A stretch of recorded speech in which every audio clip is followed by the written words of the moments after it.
बहू ने दुबई से अपने ससुर को फोन करके कहा, पापा, मैं इंडिया आ रही हूँ। अब हम एक साथ दुबई में रहेंगे। मेरा प्रमोशन हो गया है। किसान के चेहरे पर खुशी आ गई। एक हफ्ते बाद बहू घर आई। बहू ने किसान से कहा, हम ये घर बेचकर हमेशा के लिए दुबई में रहा करेंगे।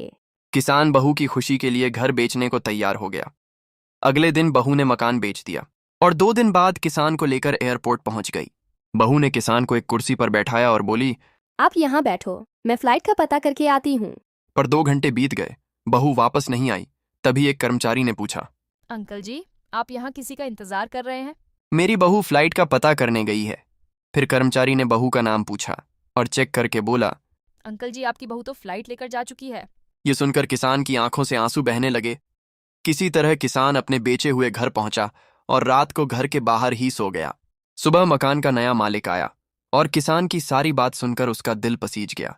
उसने किसान को रहने के लिए एक कमरा दे दिया।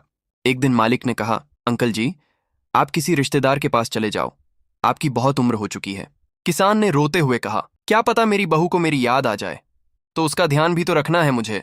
फिर किसी ने लाइक सब्सक्राइब नहीं किया।